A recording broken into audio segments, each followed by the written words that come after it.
एक आवाम में सब नंगे, कहावत होती है। तो सबको एक दूसरे के कच्चे चिट्ठे पता है भाई, अनुराग कश्यप कैसा है, करण जौहर कैसा है और वो तापसी पन्नू कैसी है, सबको एक दूसरे के राज पता है। लेकिन ये देखते हैं भाई, अगर कल को कोई करण जौहर पर सवाल उठाएगा तो हम एक गैंग बना के उसके समर्थन में उतर आएंगे। उसका बेनिफिट क्या होगा, कल को जब कोई हम पे कोई आरोप लगाएगा, वो चाहे कोई वो महिला उत्पीड़न का आरोप हो या और कोई किसी ड्रग्स का आरोप हो, तो वो लोग हमारे सपोर्ट में उतर आएंगे। फिलहाल तो अब इसको बॉलीवुड कहना ही गलत होगा, ये ड्रग वुड बन चुका है एक्चुअली। और ड्रग वुड बनाने की जो सबसे बड़ी जो जड़ है वो करण जौहर ही है। और ये बिजनेस हज़ारों करोड़ का है। देखिए साल में कितनी फिल्म बना लेंगे, साल में एक फिल्म बना लेंगे, 2 फिल्म बना लेंगे, उसमें भी क्या होता है, इन्वेस्टमेंट करनी है, उसके बाद आएगा। लेकिन ड्रग्स का क्या हिसाब है, एक बार हज़ारों करोड़ का बिजनेस है। पहले तो आप हिंदुस्तान को छोड़ ही दीजिए, मुंबई महाराष्ट्र इतना बड़ा और फिल्म इंडस्ट्री इतनी बड़ी है, आपको फ्री में कोई चीज़ मिल सकती है। जैसे अंग्रेज़ों में पहले पत्ती फ्री में बांटी थी, बाद में हमें खरीदनी पड़ गई थी चाय के लिए, तो फ्री में आपको मिल जाएगी। लेकिन बाद में जब आप उसके यूज्ड हो जाएंगे, आदी हो जाएंगे, तो आपको खरीदनी पड़ेगी। वो खर्चे कहाँ से आएंगे? तो फिर इंसान कहता है अब हमारा जब यही लॉबी है, यही लाइफ स्टाइल है, तो हमें ऐसे ही जीना है। तो फिर लोग गलत काम में भी करने लगते हैं।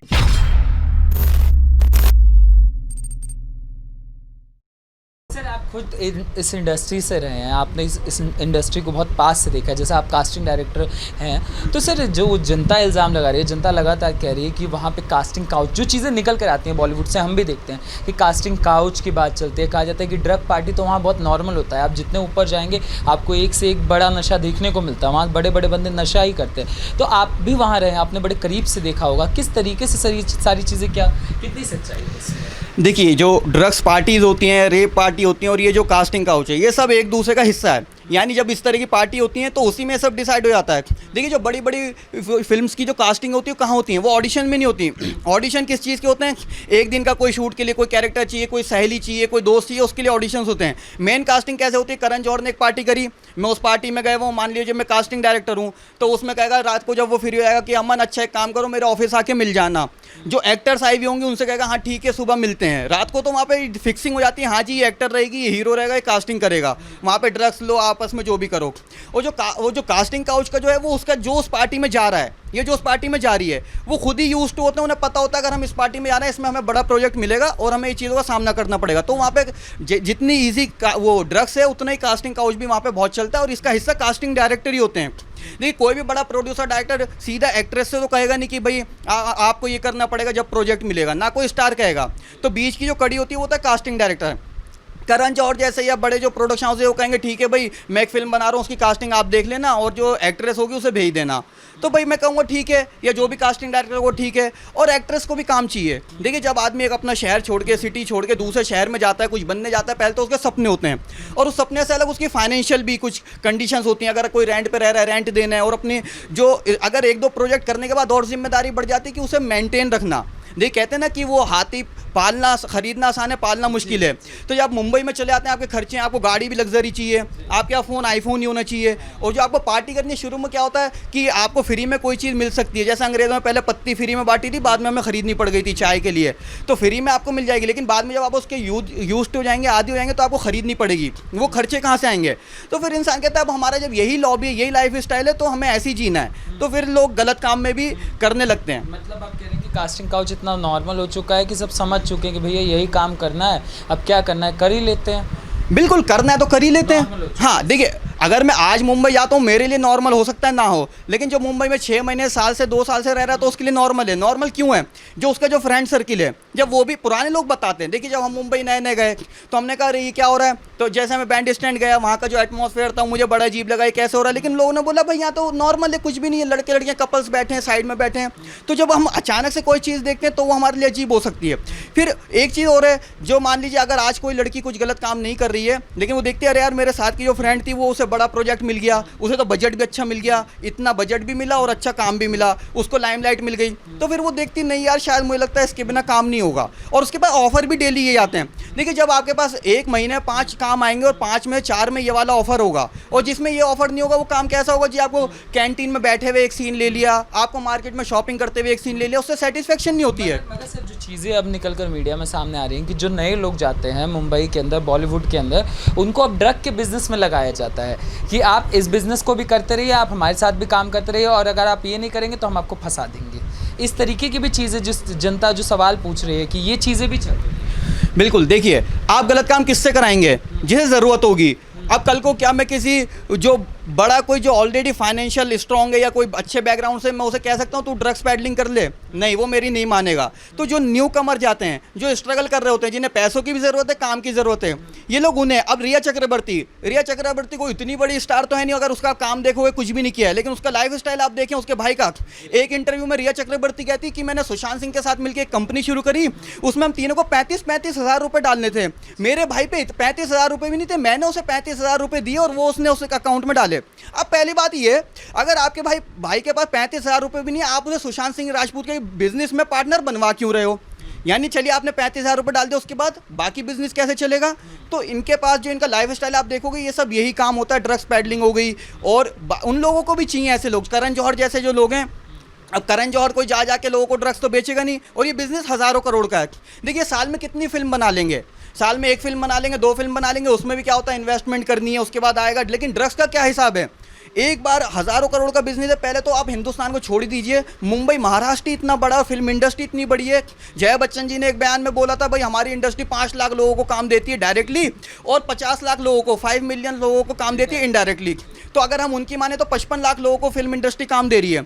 यानी अगर ये ड्रग्स जो अगर वहाँ पे घुसा दी जाए, अब देखिए जैसे कॉलेज में बर्बाद किया जाता है लोगों को, तो कॉलेज में कितने स्टूडेंट होते हैं, कॉलेज में 5,000, 10,000, 15,000, वहाँ फिल्म इंडस्ट्री में लाखों लोग आपको इंस्टेंट मिल रहे हैं, और वो भी सारे युवा, मैक्सिमम जो पीढ़ी है युवा है, क्योंकि लाखों लोग मुंबई जाते हैं और लाखों लोग वापस आते हैं। तो ये बहुत बढ़िया बिजनेस है, इससे अच्छा क्या बिजनेस है? और इन पे तो कोई सवाल भी नहीं उठा सकता, क्योंकि जब आपको सिस्टम सपोर्ट करने लगे, जब आपको सरकार सपोर्ट करने लगे, जब आपको वहाँ के बाहुबली जो नेता हैं जिनका दबदबा है वहाँ पे, वो सपोर्ट करने लगे हैं, तो आपको कोई किसी चीज़ का डर नहीं रहता है। फिलहाल तो अब इसको बॉलीवुड कहना ही गलत होगा, ये ड्रग वुड बन चुका है एक्चुअली। और ड्रग वुड बनाने की जो सबसे बड़ी जो जड़ है वो करण जौहर ही है, कि करण जौहर का एक ही काम है। ये जो 1 साल पहले वीडियो जो वायरल हुई थी, वो देखा गया था करण जौहर इसके होस्ट थे, और ये उनके घर में की गई थी पार्टी। और वो मनजिंदर सिंह सिरसा सर ने, जो रजौरी गार्डन से विधायक है, उन्होंने उस पर बहुत सवाल खड़े किए थे। और ये देखने वाली बात है, वो कोई आम इंसान नहीं है, वो खुद एक पावरफुल इंसान है। अगर इतने बड़े आदमी के सवाल उठाने पर भी अगर करण जौहर का आज तक कुछ नहीं हुआ 1 साल से, या बॉलीवुड का कुछ नहीं हुआ, उसकी सबसे बड़ी जीत क्या है कि उस वक्त ये लोग एक दूसरे के समर्थन में निकल आए थे। और इनको यही लगता है, इन्हें क्या लगता है कि करण जौहर पर कल को कोई सवाल उठाएगा तो हम उसकी सपोर्ट में निकल के आएंगे तो लोग डर जाएंगे। देखिए बहुत हो गया, पिछले कई साल से देखा गया करण जौहर ने नेपोटिज्म को बढ़ावा दिया, ड्रग्स पार्टीज करते रहे खुलेआम। और इनकी हिम्मत को शाबाश है कि आप ये देखें कि खुलेआम उसको वीडियो इंस्टाग्राम पे डालते हैं। वो डाली किसने? क्या वो वीडियो आपने डाली थी? क्या वो वीडियो मैंने डाली थी? नहीं, वो वीडियो खुद इन लोगों ने, करण जौहर ने, और जो उसमें पार्टिसिपेट कर रहे थे तो डाल रहे थे। इसका मतलब उसको प्रमोट किया जाता है, उसका वजह है, इनको पता है हमारा लाइफ स्टाइल यही है। और हम जो आज इतने बड़े हैं, अगर हम इतने बड़े प्रोड्यूसर हैं और अगर हम इतने बड़े स्टार हैं, तो हम यही सब करके हैं। तो इनके दिल से डर ही ख़त्म हो गया था। पहले तो 1 साल पहले जब ये वीडियो आई थी, उससे पहले इन पे कभी सवाल नहीं उठे, तो इन्हें ये डर ही नहीं था कि कोई इस वीडियो पे इतना भी सवाल कर सकता है कि आपने ड्रग्स ले रखी है और ये कर रखी है, क्योंकि उसमें बिहेवियर भी दिख रहा था सबका। लेकिन आज क्या है, 1 साल से अगर आप देखेंगे ऐसी कोई वीडियो नहीं आई, कोई फोटो नहीं आई, तो क्या इसका मतलब ये कि 1 साल से क्या इंडस्ट्री में कोई ड्रग्स नहीं ले रहा? क्या इसका मतलब ये 1 साल से करण जौहर ने कोई ड्रग्स पार्टी नहीं करी? नहीं, ऐसा नहीं है। आज भी ड्रग्स पार्टी हो रही है, ये फ्लाइट में घूमते हैं तब भी ड्रग्स ले रहे हैं, किसी पार्टी कर रहे हैं, शूट पे भी ये सब ये नशे करते हैं। बस फर्क इतना है, अब इनके दिल में डर बैठ गया। चलिए बहुत अच्छी बात है, डर रहना चाहिए। देखिए सरकार का, समाज का, सिस्टम का डर रहेगा तभी इंसान गलत काम करने से बचता है। लेकिन अब ये देखने वाली बात है, चलिए भले ही आज ये सोशल अकाउंट्स पे अपने ये नहीं डाल रहे हैं फोटोज़, लेकिन ये सब रेगुलर चल रहा है। आज एनसीबी जांच कर रही है, एनसीबी ने बोला है कि इसके साथ कोई छेड़छाड़ नहीं हुई, तो कम से कम ये चीज़ तो सामने आई। पहले करण जौहर बोल रहे थे ऐसा कुछ नहीं है, वीडियो सही नहीं है, यूँ नहीं है, वो नहीं है, तो कम से कम ये तो क्लियर हुआ। वीडियो की ऑथेंटिसिटी पे जो सवाल उठा रहे थे वो तो अब ये नहीं उठा पाएंगे। अब ये से क्या अपना साइड होने की कोशिश कर रहे हैं कि नहीं वो मैं सितीश जैसे पकड़े गए, तो इनका ये कहना है सितीश से मेरा कोई लेना देना नहीं है। अब एक सिंपल सी बात बताइए, करण जौहर बच्चे नहीं हैं। अगर आप करण जौहर की कभी कोई शो देखेंगे, कोई डिबेट देखेंगे, तो वो इतने हाजिर जवाब हैं, किसी के सामने दबते भी नहीं हैं। तो इतना इंटेलिजेंट आदमी को 18-20 साल का बच्चा नहीं कि उसकी कंपनी का कोई प्रोड्यूसर, डायरेक्टर अगर इतना बड़ा किसी ड्रग्स पैडलिंग में अगर इन्वॉल्व है या इस तरह की चीज़ें कर रहा है, तो उनकी नाक के नीचे काम हो रहा है। वो कह रहा है मुझे तो पता ही नहीं है, मैं तो उसे जानता ही नहीं हूँ। इसका मतलब क्या है, पहले और अब में डिफरेंस ये है, पहले एक दूसरे का बचाव करते थे, अब इन्हें समझ आ गया बचा तो हम सकते नहीं, क्योंकि आज के टाइम में इतने जो देश की जनता है वो करण जौहर के खिलाफ हो गई है और उनका बायकॉट करने में लगी है। तो उन्हें पता है अब अगर मैं इन लोगों का समर्थन करूंगा तो सितीश को बचाने आऊँगा, तो पहले मैं डूब रहा हूँ, तो और क्या करूँ। तो इन्हें लग रहा है कि शायद अगर मैं बोलूँगा कि मैं उसे जानता नहीं हूँ तो मैं बच जाऊँगा, लेकिन ऐसे नहीं होगा। इससे अपना नुकसान कर रहे हैं। नुकसान क्या कर रहे हैं आप समझिए।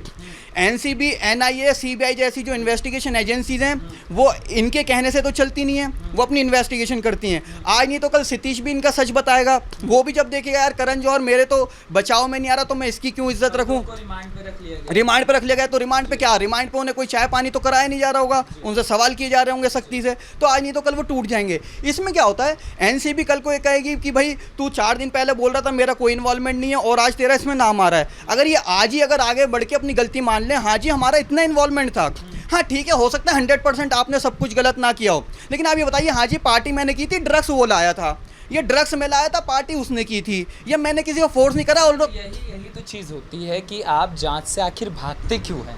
जब भी जांच की बात उठती है, चाहे अनुराग कश्यप वाले मामले में जो कि चला था, चाहे अभी जो मामला चल रहा है, जैसे भी जांच की बात होती है तुरंत एक गैंग सामने आता है, कहता है ना ना ना ना अनुराग कश्यप तो एकदम सती सावित्री पार्वती हैं, वो तो गंगा से धुले हुए हैं, उनके ऊपर तो शक करना ही एकदम बेकार की बात है।